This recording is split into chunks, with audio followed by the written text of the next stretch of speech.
For over a year, the Japanese Zero dominated Pacific skies with devastating efficiency. Allied pilots faced near-certain defeat in dogfights, until one crash landing on a remote Alaskan island changed everything. December 1941. Pearl Harbor burns under waves of Japanese aircraft. Among them, a fighter so advanced that American intelligence has almost no data on its capabilities. The Mitsubishi A6M0. By early 1942, this aircraft has achieved something no other fighter in history had accomplished: complete air superiority across an entire ocean theater. The Zero's combat record speaks for itself. In April 1942 over Ceylon, now Sri Lanka, 36 Zeros engaged 60 British aircraft. The result: 27 British planes destroyed. Japanese losses: 1-0. The mathematics of aerial warfare has fundamentally changed. American pilots receive a stark new directive when encountering Zeros: disengage and retreat. This isn't cowardice. It's survival. What makes the Zero so lethal remains a mystery to Allied commanders. Intelligence reports from Pearl Harbor reveal the aircraft lacks armor plating and self-sealing fuel tanks. But these findings come from mangled wreckage, not flyable aircraft. The Zero's flight characteristics, its turn radius, climb rate, roll performance, remain unknown. American fighter tactics, developed against European aircraft, prove catastrophically ineffective in the Pacific. The Grumman F-4F Wildcat, America's primary carrier fighter, cannot match the Zero's maneuverability. The Curtiss P-40 Warhawk struggles against its climb rate. Pilots report the Zero can execute turns that seem physically impossible, reversing direction before American fighters can complete their own maneuvers. Kill ratios favor Japanese pilots 12-1 in early engagements. By mid-1942, Allied losses mount across the Pacific theater. The Zero's operational range exceeds any Allied fighter by hundreds of miles, allowing Japanese pilots to escort bombers deep into enemy territory. Its Nakajima Sakae engine delivers exceptional power-to-weight ratio.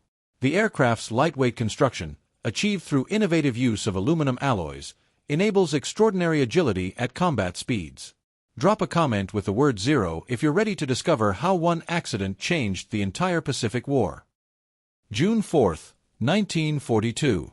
While the world's attention focuses on the pivotal Battle of Midway, a smaller operation unfolds in the North Pacific.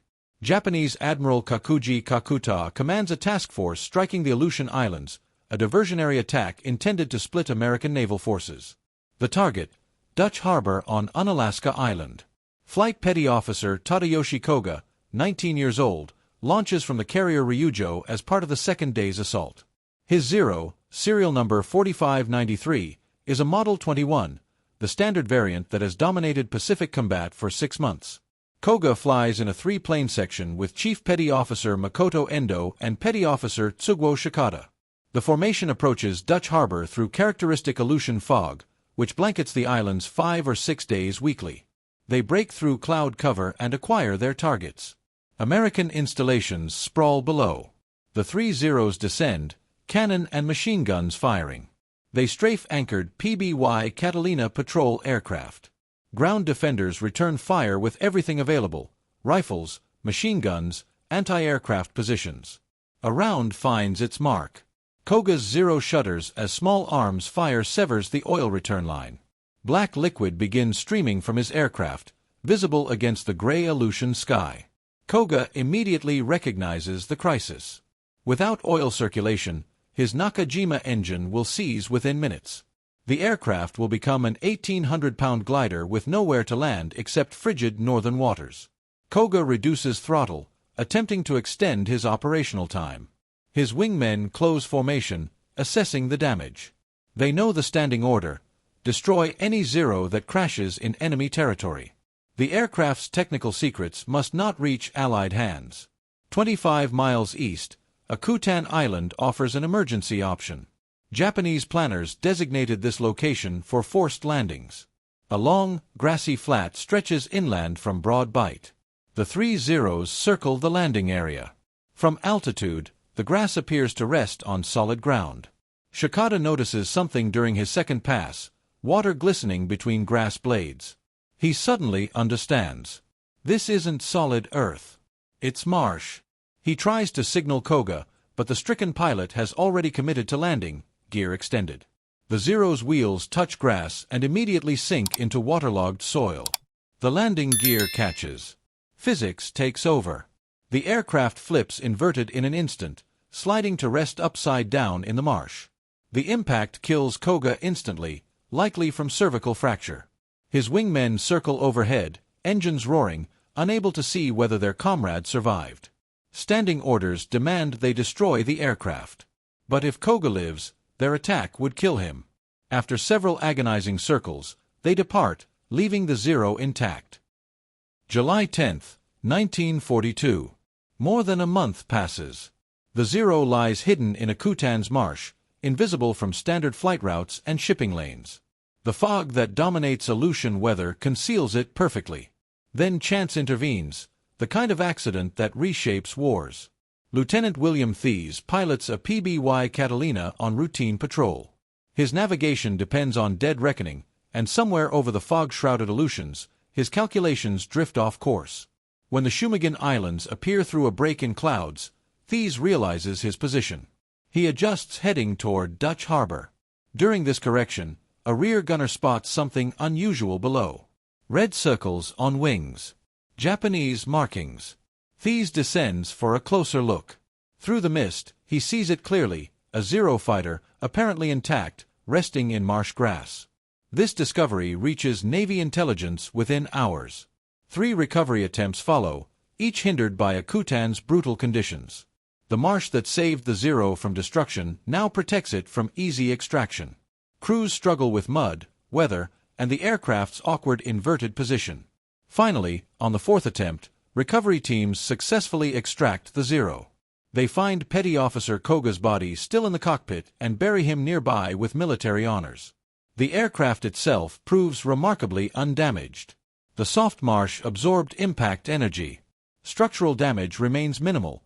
Bent vertical stabilizer, twisted landing gear, crushed wingtips. The engine, propeller, and airframe structure remain largely intact. The Zero travels by USS St. Mihiel to Seattle, arriving August 1st. From there, it continues to Naval Air Station North Island near San Diego. Security becomes paramount. Military police establish 24-hour guard details. Souvenir hunters pose a genuine threat. Any missing component could compromise the aircraft's value. Repair work proceeds with meticulous care. Engineers straighten the vertical stabilizer and rudder. Landing struts require complete reconstruction. The 3-blade Sumitomo propeller receives careful dressing. Technicians repaint the red Hinomaru roundels with American blue Circle and white star insignia. Every system undergoes inspection and testing. Are you still watching? Hit that subscribe button and turn on notifications. You won't want to miss what happens when American test pilots finally take this Zero into the sky. September 20th, 1942. 2 months and 16 days after crashing on Akutan, the Zero is declared airworthy. Lieutenant Commander Eddie Sanders draws the assignment for first test flight. He has no manual, no training documentation, no preparation beyond examining the controls. Japanese instrument markings mean nothing to him. He must discover this aircraft's secrets through direct experience. Sanders climbs into the cockpit. The canopy closes. The Nakajima Sakae engine catches, propeller blades biting California air. He advances throttle and lifts off into history. That first flight lasts only minutes, but Sanders immediately recognizes what he's discovered. In his subsequent report, he writes a sentence that will change Pacific air warfare. The very first flight exposed weaknesses of the Zero which our pilots could exploit with proper tactics. Over the following weeks, Sanders conducts more than 20 test flights. Each sortie reveals additional intelligence. American fighter pilots, Marines, Navy, Army Air Forces observe and participate in evaluations.